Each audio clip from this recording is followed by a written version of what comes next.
Let's look at Anthony Ryder from South Lyon, Michigan, recently selected as the Lions 2020 Fan of the Year. He has a passion about sports broadcasting.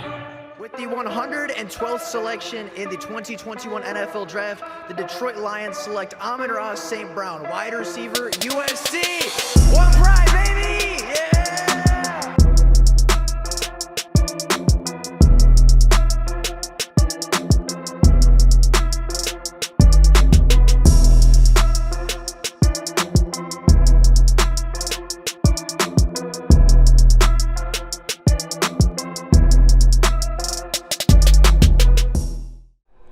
What is going on, everybody? Welcome back to another Detroit Lions video, and welcome to the Detroit Lions 2023 mock offseason, our 5-part series that we do every single year, going over pre-offseason, going over re-signings, free agency, the mock drafts, UDFAs, everything you could imagine, and everything that takes place in the offseason is going to take place in this 5-part series over the next week, talking about how the Detroit Lions should attack the 2023 offseason, where they should put their money, where they should put their draft picks, how they should assemble this team, and what would help put them in a position to not only make the playoffs, but potentially make a run at the NFC North next season. So today, we're going to start off that series with kind of the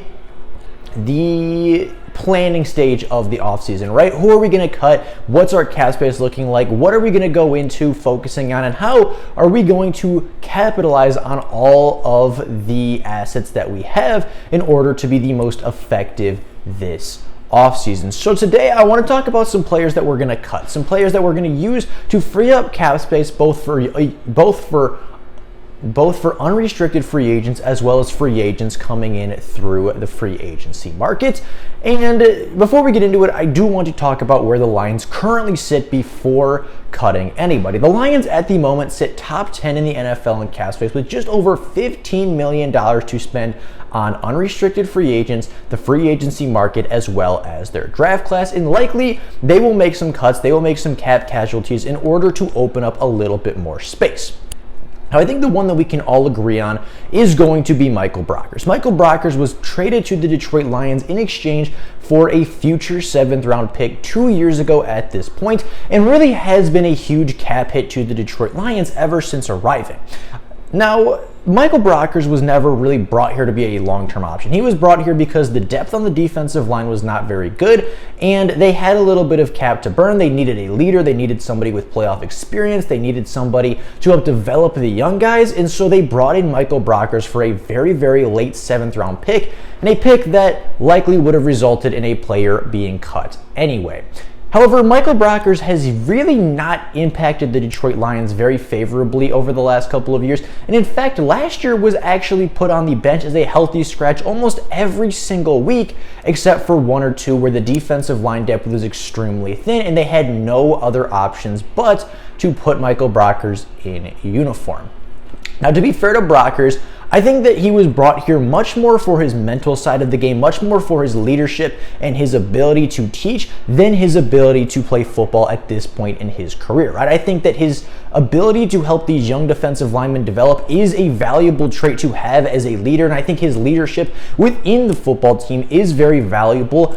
But at some point, you cannot pay him $10 million a season to not play the game of football. You can't pay him all this cap space and have him take up a pretty significant chunk of the cap to have him not suit up and play and positively impact this football team. So I do think that the most likely cut of the offseason is going to be Michael Brockers, in turn clearing up $10 million of cap space for a guy that really doesn't contribute a whole lot. Now, to be fair, I do think there is a possibility the Lions bring back Michael Brockers as a defensive line coach or a defensive assistant. I think his leadership, I think that his coaching ability and his ability to teach is something that they still very much value within the building. So bringing him back as a defensive assistant, bringing him back as some kind of a defensive coach is not off the table. But as far as his playing career, I would not be surprised if Michael Brockers' tenure in the Detroit Lions was officially ended this offseason. Now, another player that I think is pretty likely to be released is going to be Charles Harris. The former first-round pick and free agency acquisition by the Detroit Lions 2 years ago had a very big impact in 2021, having 7.5 sacks, a lot of quarterback pressures, and when the Lions needed him most, he stepped up and made big plays in big moments, was absolutely dominant versus the Minnesota Vikings in the Lions' first win under the Dan Campbell regime, and was a very good football player throughout the 2021 season, resulting in a contract extension of 2 years, $14 million. Now, unfortunately for Charles Harris, his 2022 campaign wasn't quite as lavish as his 2021 campaign, as he walked away with just 1 sack in 5 games and was unable to play for the Detroit Lions for most of the season. Now, after an offseason where the Detroit Lions put a ton of emphasis into the defensive line, including drafting 3 edge rushers, as well as signing John Kaminsky off of waiver wire and getting Isaiah Buggs through free agency, the Lions' defensive line really isn't in that big of a need of a player like Charles Harris. When you have guys like Aiden Hutchinson and James Houston who have developed very well throughout their first year, guys like Josh Pascal who you sent a second-round pick on, guys like John Kaminsky and the Okwara brothers who are both coming back healthy and have been more productive throughout their careers while being younger and more explosive, it really doesn't make a lot of sense to bring back a player like Charles Harris who's going to take up a lot of cap space, who's going to just kind of take up roles and take up spots where he's not really needed. And when you can cut a guy, free up $6.5 to $7 million in cap space, yeah, you're going to pay a little bit of a hit, but you're going to free up so much extra space that you're going to be able to use that on somebody else. You're going to be able to use that on a linebacker or a corner or a safety or maybe even another interior defensive lineman to help stop the run better. I think with all 6 of the edge rushers currently on the Detroit Lions and all 6 of the edge rushers that are going to be available to the Detroit Lions that I think are more productive and have proven to be better football players throughout their career so far, I do think Charles Harris is expendable, and I do think he will be moved this offseason, whether it be traded for a late round pick because of his great 2021 season or just simply released by the football team and signing somewhere else. Now, the last player I think the Detroit Lions are going to cut this offseason is going to be Halapaloe Vaitai. A Big V signed a large contract a few years ago under Bob Quinn when Bob Quinn really panicked in free agency. The top couple tackles went off the board, and he really wanted to get a top tackle duo in the NFL. So he ended up overpaying Halapaloe Vaitai big time money to come in and be just an average tackle.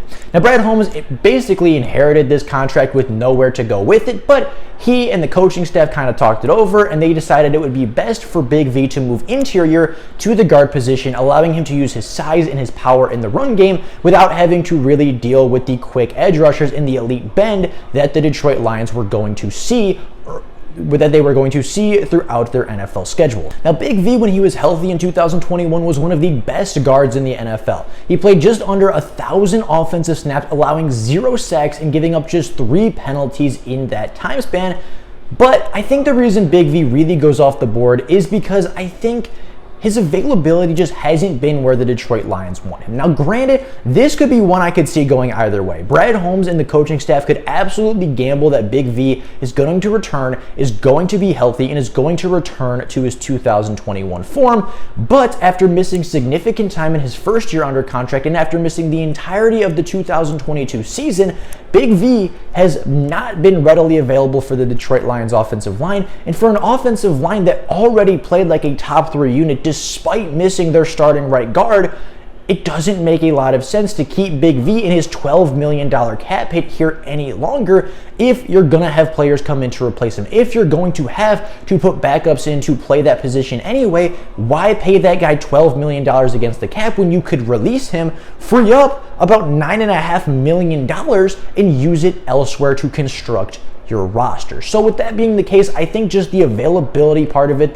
the fact that he just hasn't consistently been able to play for the Detroit Lions really hurts Big V here. And I think knowing that Evan Brown stepped in and did a decent job, knowing that Logan Stenberg stepped in, and I wouldn't say did a decent job, but certainly held his own and did a really good job in the run game, really makes it hard to argue that Big V should stay for the price tag that he's at. Now, if he wanted to restructure and lose a little bit of money, or if he wanted to, move some money around to open up extra cap space for the Detroit Lions, I think that is also an option. But at the current price tag for Halapaloe Vaitai, I just don't see the value there. Yes, he's a great guard when he's on the field, but but how often is he going to be on the field? Is he going to play all 17 games? Because he hasn't shown the consistency to do that. And when you have a guy, a young, really talented offensive lineman like Evan Brown, or maybe even potentially his replacement in Obini Azie, a player with very similar measurements and very similar skill sets, I think there's a lot of options to move players around and really open up some of that extra cap space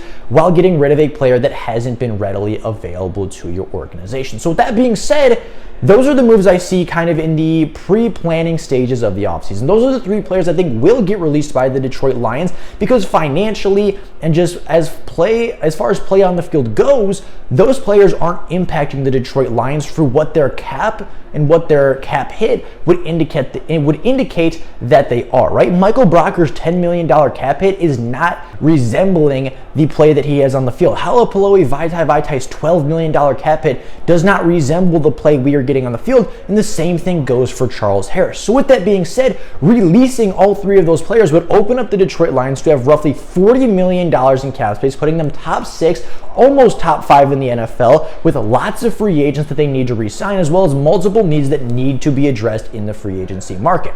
I think giving up these 3 players, opening up $40 million of cap space, as well as having that ability, opening up the door to re-sign your unrestricted free agents, as well as use those 3 players' contracts to bring in probably 4 to 5 other players that could impact the defense even more than the players currently under contract, would be the smartest move for the Detroit Lions going forward, and would really allow them to be creative in the offseason, sign back all the players that they need or feel like they want to re-sign to return to this football team, and set them up for success going into free agency. So all that being said, that is all I have for you guys today. Let me know down in the comments below, how would you attack the offseason? What would your pre-stages, what would your planning stages look like? Who would you cut? Who would you keep? Are there other players that you think might not deserve a spot on the roster anymore and could open up some cap space? Or are there players that I talked about today that you would like to keep and maybe bite that cap space, but also be in favor of keeping that particular player? I'd be very curious to you guys think. Both. All that being said, that is all I have for you guys today. Thank you all so much for watching, and until next time, and as always,